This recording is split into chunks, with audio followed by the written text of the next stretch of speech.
कैसे हैं आप सब लोग? जी, मैं भी बिल्कुल बढ़िया। हाँ, सबसे पहले तो ये सिंस मेड इन चाइना है तो इसे दूर कर देता हूँ।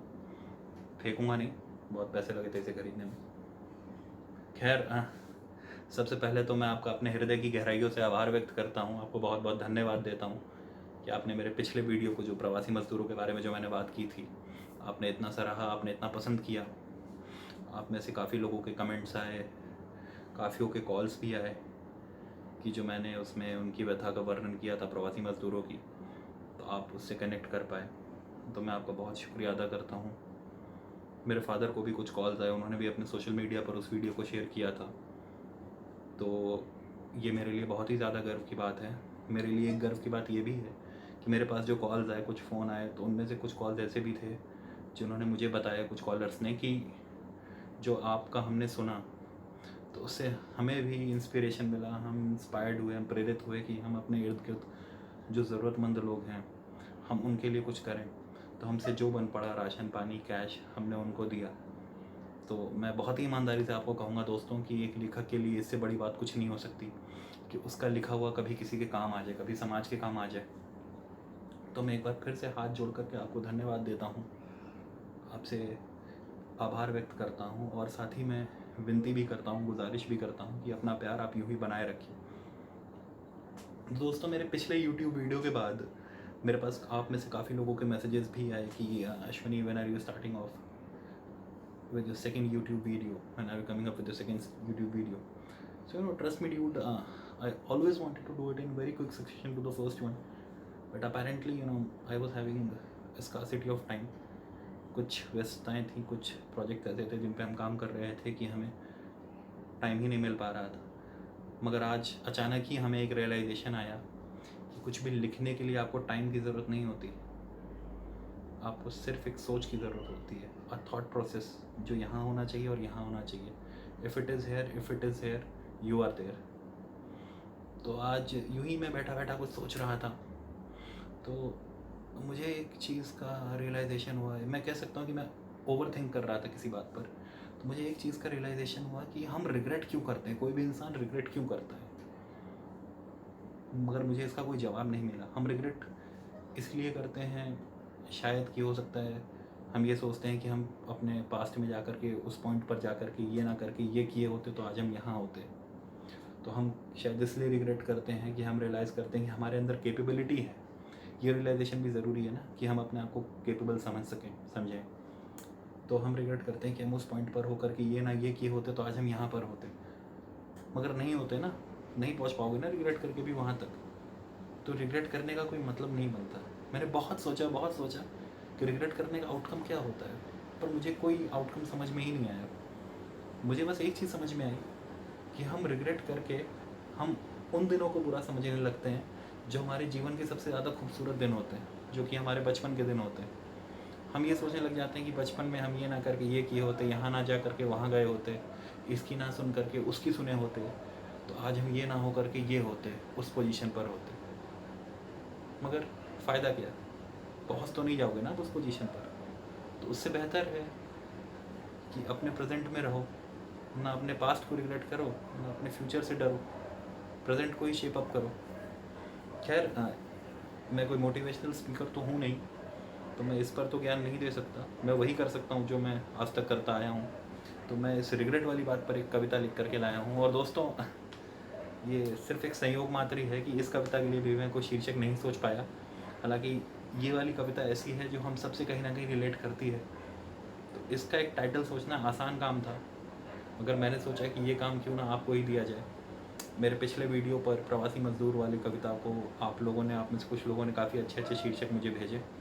मैं आप सबका शुक्रिया अदा करता हूँ, और मैं उम्मीद करता हूँ कि आप इस कविता को सुनेंगे और इससे भी कनेक्ट कर पाएंगे, और मुझे इसका भी कोई ना कोई शीर्षक आप ज़रूर भेजेंगे।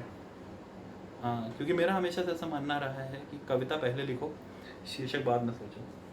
क्योंकि बहुत बार ऐसा होता है कि हमारे दिमाग में कोई शीर्षक आता है, हम शीर्षक सोच लेते हैं और फिर हम उसे केंद्र बिंदु बनाकर अपनी पूरी कविता लिखते हैं।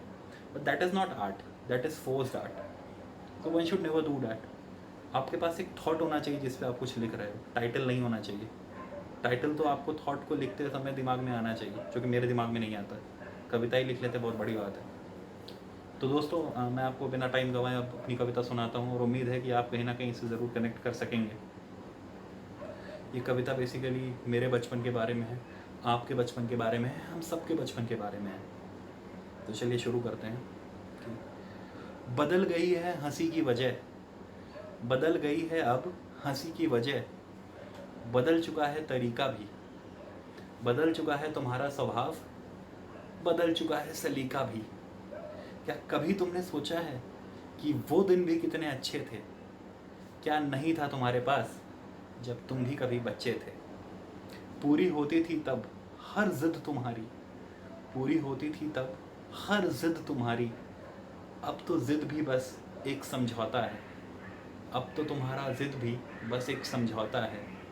रो लिया करते थे तब आंसुओं से तुम, रो लिया करते थे तब आंसुओं से तुम, अब तो बस अकेले में कभी तुम्हारा दिल ही रोता है। क्या सोचा है कभी तुमने रुक कर, क्या सोचा है कभी तुमने कुछ देर रुक कर कि वो आंसू भी कितने अच्छे थे? क्या नहीं था तुम्हारे पास जब तुम भी कभी बच्चे थे?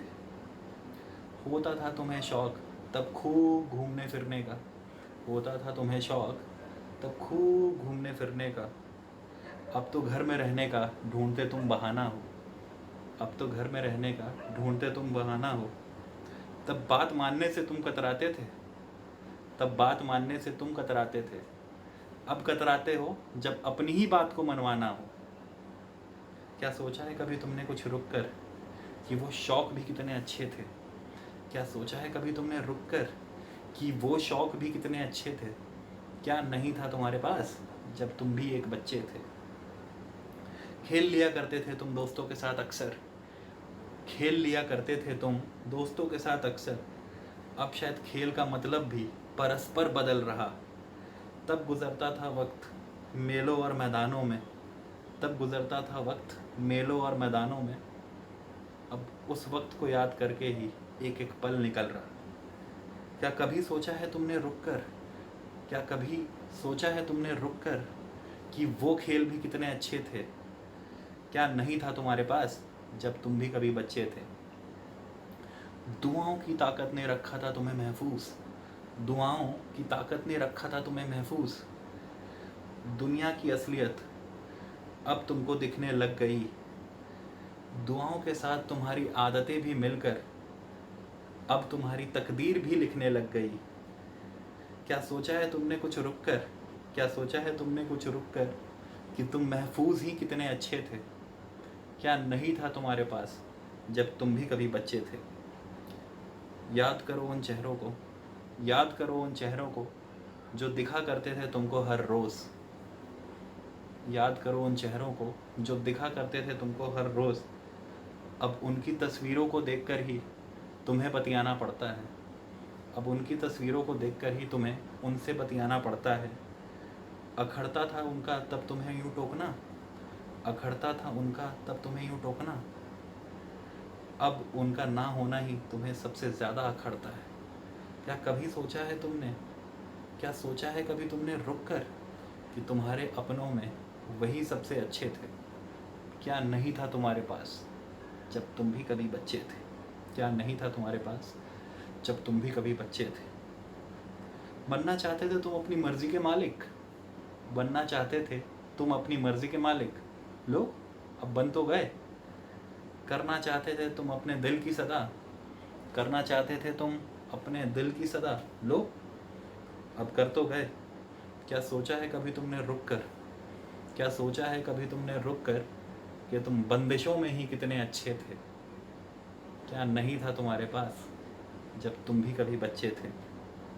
और आखिरी की लाइन से दोस्तों, मुझे उम्मीद है आप तक पहुंचेंगी कि बढ़ चुकी है ये ज़िंदगी बहुत आगे, बढ़ चुकी है ये ज़िंदगी बहुत आगे, और अब आगे यूं ही बढ़ती रहेगी। बढ़ चुकी है ये ज़िंदगी बहुत आगे, और अब आगे यूं ही बढ़ती रहेगी। बचपन गया जवानी भी जाएगी, और ये उम्र भी ढलती रहेगी। बचपन गया जवानी भी जाएगी, और ये उम्र भी ढलती रहेगी। मत मरने देना मगर उस बचपने को, मत मरने देना मगर उस बचपने को, जिनके जज्बात शायद सबसे सच्चे थे। क्या नहीं था तुम्हारे पास जब तुम भी एक बच्चे थे? क्या नहीं था तुम्हारे पास जब तुम भी कभी बच्चे थे? बहुत बहुत धन्यवाद।